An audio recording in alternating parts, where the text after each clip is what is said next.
Lord is good enough for me. Give me that old-time religion. Give me that old-time religion. Give me that old-time religion, Lord. It's good enough for me. It will bring you out of bondage. It will bring you out of bondage. It will bring you out of bondage, Lord. It's good enough for me. Give me that old-time religion. Give me that old-time religion. Give me that old-time religion, Lord. It's good enough for me. Well, this little light of mine, I'm gonna let it shine. Oh, this little light of mine, I'm gonna let it shine. Yeah, this little light of mine, I'm gonna let it shine. Let it shine, let it shine, let it shine. Don't you try to blow it out. Well, I'm gonna let it shine. Don't you try to blow it out. Yeah, I'm gonna let it shine. Don't you try to blow it out. Yeah, I'm gonna let it shine. Let it shine, let it shine, let it shine. That's awesome. Under a bushel, no, I'm gonna let it shine. Yeah, hide it under a bushel, no, I'm gonna let it shine. Hide it under a bushel, no, I'm gonna let it shine. Let it shine, let it shine, let it shine. All around the neighborhood, yeah, I'm gonna let it shine. All around the neighborhood, I'm gonna let it shine. All around the neighborhood, I'm gonna let it shine. Let it shine, let it shine, let it shine. Hold it high so all can see. I'm gonna let it shine. Hold it high so all can see. I'm gonna let it shine. Hold it high so all can see. I'm gonna let it shine. Let it shine, let it shine, let it shine.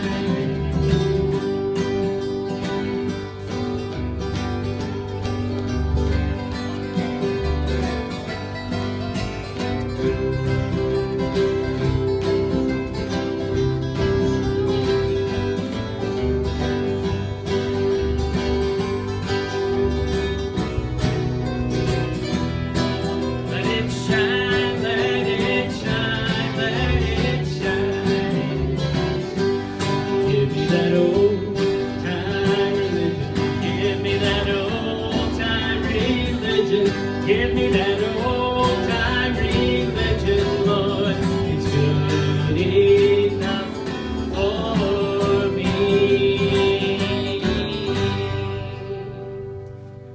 AF. You have to hold it. Get the square, hold the square until it flashes and says AF.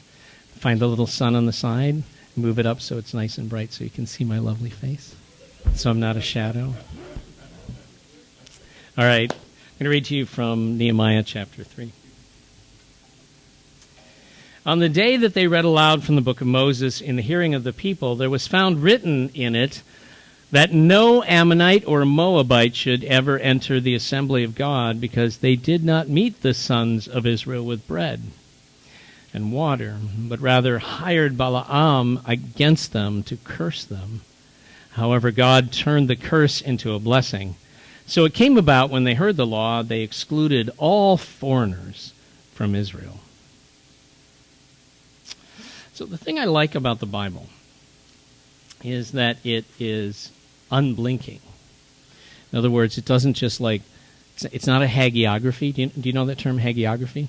A hagiography is a loving pain to the saints, right? So a story about the saints that make them seem especially saintly is called a hagiography. And if there is some kind of scandal in their lives, part of the story of the hagiography is how they were scandal-ridden, and then they found the Lord, and then after that they were entirely saintly. So they're always entirely saintly. The Bible does not do this. The Bible just looks square at what's happening, sometimes just reports it plainly, and including the times when they have it wrong. This is one of those times.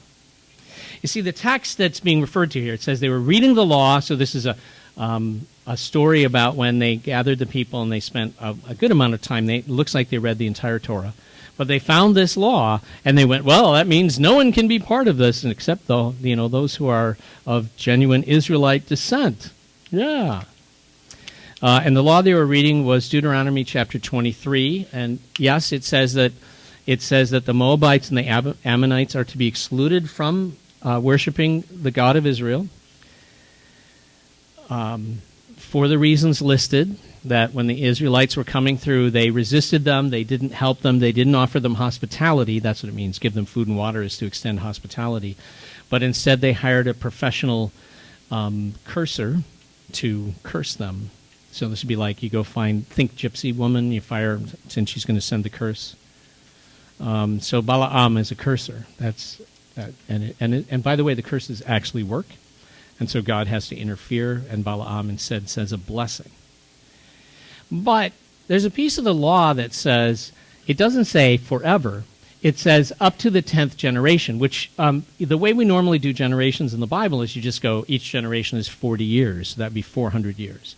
Now, it doesn't really work out that way because the next generation starts when the first generation is about 20 in the ancient worlds, or even younger. So about every 15 or 20 years, you have a new generation starting. So 10th generation is less than 400 years, but in the standard biblical reckoning, we would say 400 years. The 400 years are up because the events being talked about are something like 12th century or 11th century BC. That's when the law is written and talking about the Moabites and the Ammonites. And now it's in the 5th century, mid-5th century BC, and so the 400 years are up. So they're misreading the law. They're getting it wrong. Now, I know why they're getting it wrong. I understand there's two things that lie behind it. One of the things that lies behind it is a sort of rabbinic practice called building a fence around the law. So we can see that this is already starting. The idea is that the Israelite peoples, whether they're Judahites who had been in exile or they'd remained in the land, they were fearful. They had seen a lot of destruction come their way, and the conclusion that they were drawing was that they'd done it wrong. They'd broken the law, they'd messed something up, and so God was letting bad things happen to them as a result. And the only way to protect themselves from the bad things that were going to happen was to make sure they never broke the law. And the easiest way to do that, because when you start actually asking the question, well, what does this law actually mean? You start to realize that interpreting law is very, very difficult. Just think about a stop sign. If you don't know the rules of the road and you see a stop sign, what does the stop sign mean? Does it mean stop and remain stopped forever? Is there a period of time? Are you supposed to remain stopped for a fortnight or until you are clean when the evening sets? Or what does stop mean? Do you understand? Now, we know it means you stop, check, make sure the intersection is clear, and then you go. But if you don't know that, if all you see is a stop sign, then the question is, what constitutes stop? And some of you may, in fact, have received a ticket from a police officer who interpreted your stop as not a stop and actually called it something else, like that was a rolling stop. And you're like, no, for at least a microsecond, I was not moving at all. And what appeared to you to be rolling is that at the moment when all of the inertia in my vehicle was used up, when I released the brake, there was enough internal tension that the vehicle started moving again and thus gave the impression of continuous movement. But I did come to a full and complete stop. Right? So now you see how complicated that is? So building a fence around the law means if you don't know how to interpret the stop sign, you avoid it. You go somewhere else and turn where there's no sign. Or more accurately, you come up with a stricter interpretation of the law that will keep you from ever getting close to breaking the law. This is why the name of God is not spoken in Israel. No one who's Jewish will say the name of God. I think in some Jewish practices, the name of God is said one time a year out loud in the during the Rosh Hashanah, or Yom Kippur. I mean, the Day of Atonement. The Day of Atonement. I think they say the name of God. That's the only time, and that's not in every tradition.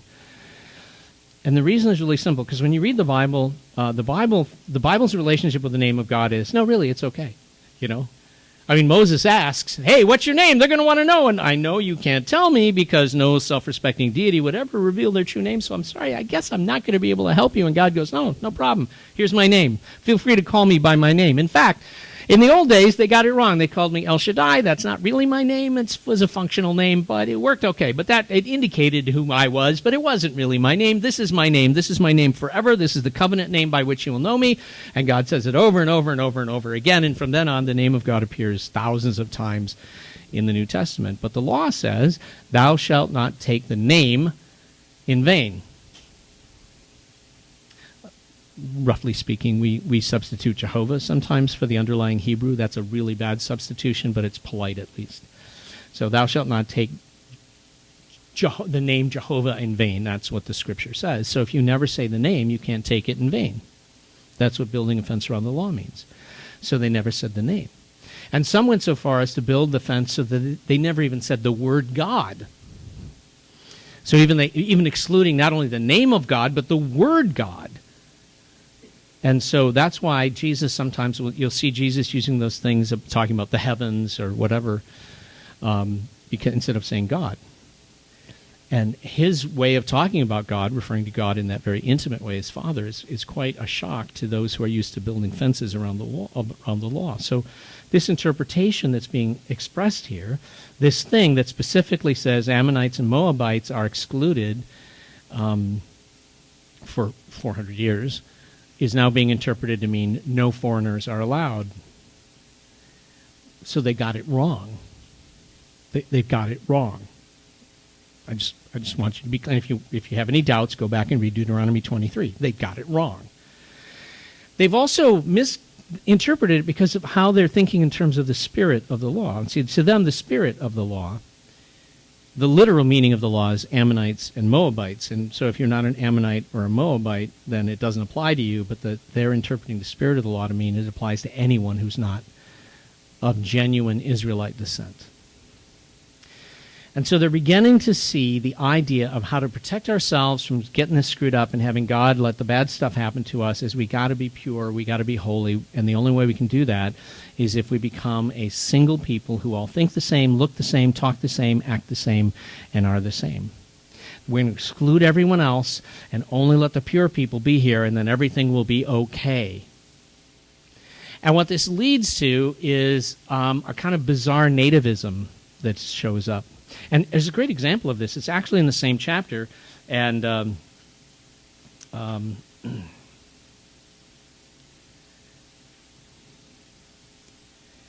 let's see.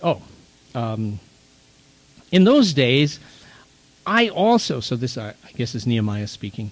In those days, I also saw that the Judahites had married women from Ashdod and Ammon and Moab, and their children, well, half of them spoke in the language of Ashdod, and none of them was able to speak the language of Judah, the language of their own people. So I got into a big argument with them. I cursed them. I hit some of them. I pulled out some of their hair, and I made them swear an oath by God, you shall not give your daughters to their sons. You shall not take their daughters for your sons or for yourselves.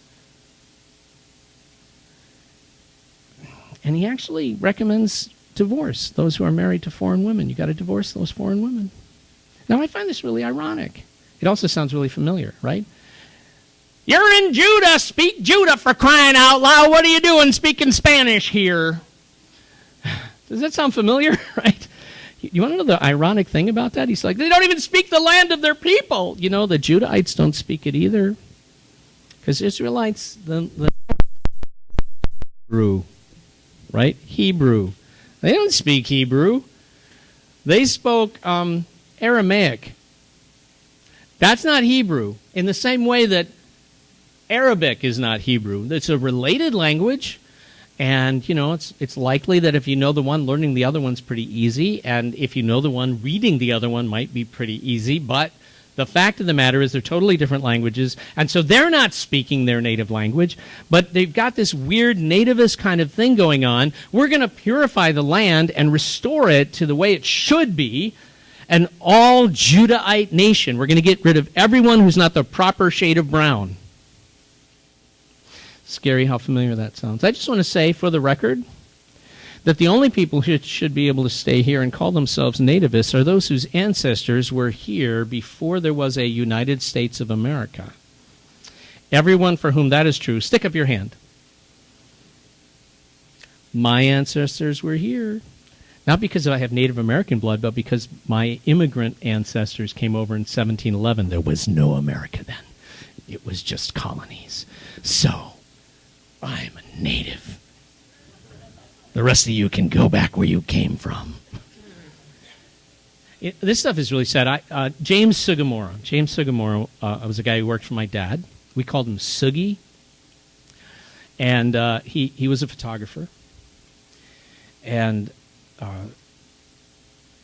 during World War II, James Sugimura was a sergeant in the United States Army. He had the job of translating, so he worked in the Pacific Theater, and he translated Japanese into English because Sugi was what's called Nisei.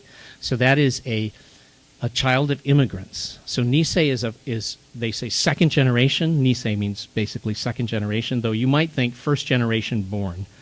So his parents had immigrated from Japan and become American citizens. Sugi was born an American citizen, so he was a native-born American, spoke fluent Japanese because his parents were native Japanese, and perfect English because he grew up in California. And so while Sugi was in the Pacific Theater fighting for his country, his family was in an internment camp in the California desert. And the reason was because they looked different. And fear was what was driving. See, I understand what's going on in this text because of guys like James Sugimura, because he told me the stories. Because, Sugi, I just looked at Sugi. He was just Sugi to me.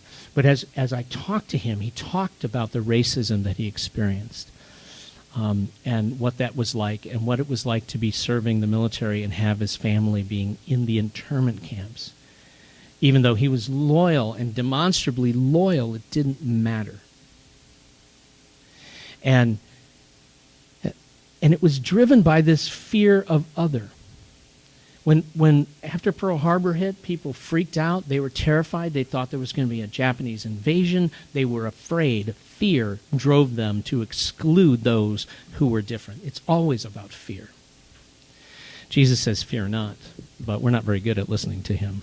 I don't know if you've noticed that, but I have.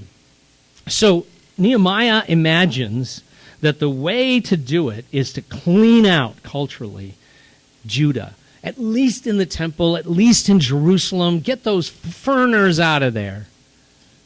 And that way God will protect them. That way it'll be okay. That's what he's thinking. It is not a mistake that is gone from this world. It is a common way of thinking. And it still exists today, sadly. I want to contrast that, though, with Jesus. So Nehemiah is using a path of exclusion. Let's exclude everyone who doesn't fit.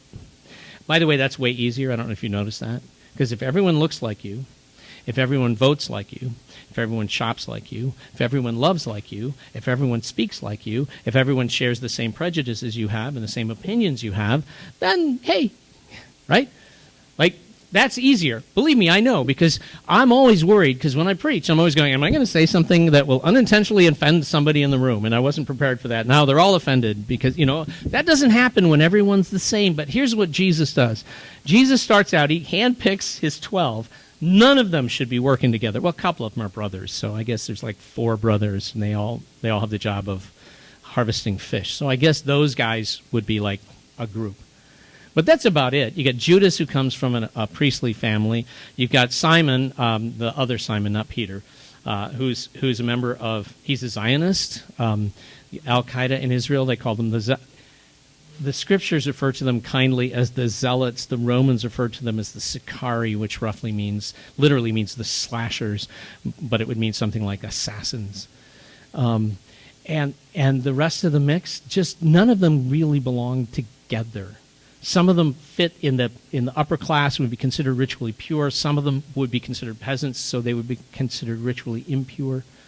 Some would be considered uneducated. In fact, at one point, the apostles are referred to as uneducated men when they're speaking the gospel by the scholars and the scribes. Others were educated. I mean, it was just a real odd, peculiar mix. And then you throw into the fact that Jesus went all over the place, that he spoke with people he wasn't supposed to speak to, like Samaritans and women and Gentiles, and then after the crucifixion and resurrection, when the church comes into being, first day the church comes into being, we call it Pentecost Sunday, all of a sudden what you have is all of these people from all over, they speak all kinds of different languages. Funny, multilingual. There's a multilingual church right then. In fact, all kinds of languages are being spoken the first day that there's church. Not one language, but many. And then from there on, we discover very quickly that the church also includes the Hellenistic Jews. They're just not Jewish enough. Everybody knows that. They don't speak right. They're reading the Bible in Greek, for crying out loud. You're supposed to read it in Hebrew, right? They're just. Rumor has it they put bacon on their bagels, and that's just wrong. And then Samaritans become a part of this thing. Samaritans who are considered heretics and foreigners and outliers, and then Gentiles who are considered by definition unclean, and then the last sort of significant conversion of a group or a type is the conversion of the one who doesn't fit the category, male and female, the eunuch, who is converted at the preaching of Philip. And so the church, and you can see this right away, the minute you start reading the scriptures, if you take off the holy glasses and read it for what's really there, you realize it was messy. Okay, they were arguing, there was infighting, there was complaining, there was prejudice, it was all over the place. And the mess was everywhere, and every local community had its own version of the mess. In Galatia, it was a mess between the Gentile and the Jewish believers. In Jerusalem, it was a mess between the Judeans, the good Jews, and the Hellenistic Jews. It was just a mess everywhere. There was always some conflict, always some struggle. But that's it. That's the church Jesus started. That's the vision that was laid forth in the first century, that messy, messy version. It would be much easier to do Nehemiah's way. Just get rid of everyone who looks different, talks different, sounds different, and thinks different. Let's cocoon ourselves in here, and then we can just be the holy people, and life is easy. But if we're going to follow Jesus, we got to do it his way. Can you find the prayer response, and let us pray that prayer together.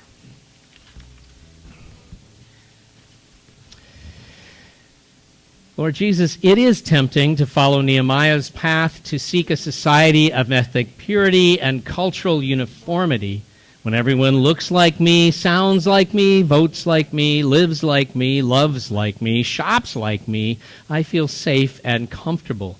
None of my assumptions challenged and all my prejudices applauded. But you ask me to welcome the stranger and the alien, to tolerate the difficult and the challenging, to defend the outliers and the marginalized, to value the odd and the unconventional. Your way is much messier, and your way asks so much more of me. But if I am to be yours, then your way must become my way. Lead me, Lord, in paths of righteousness for your name's sake. Amen. Okay. Just a closer walk with me.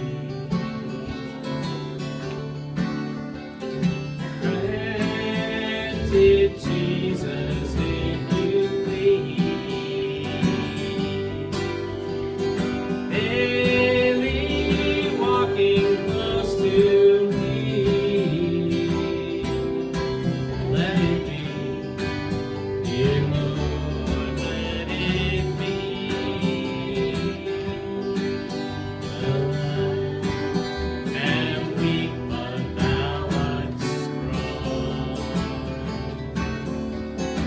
Jesus, keep me from all wrong. I'll be satisfied as long as I walk, really walk close to Thee. Will just a closer walk with Thee. Granted, Jesus, if You please,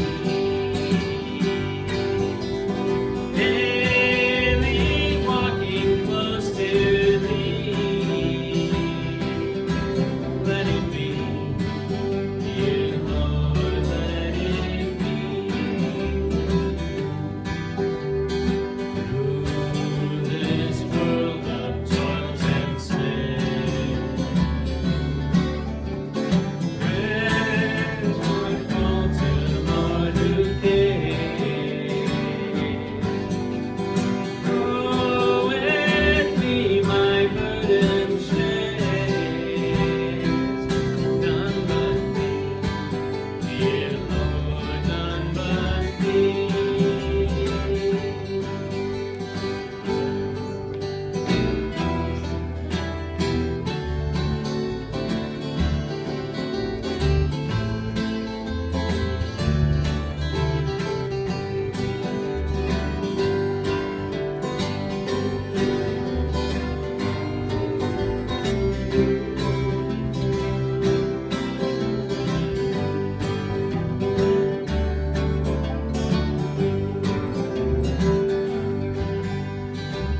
When my feeble life is o'er, time for me won't be no more. Guide me gently, safely, to Thy kingdom shore, to Thy shore. Just a closer walk with Thee. Granted, Jesus, if You please, daily walking close to Thee.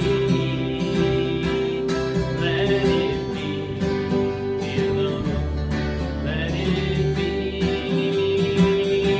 Let it be, dear Lord, let it be.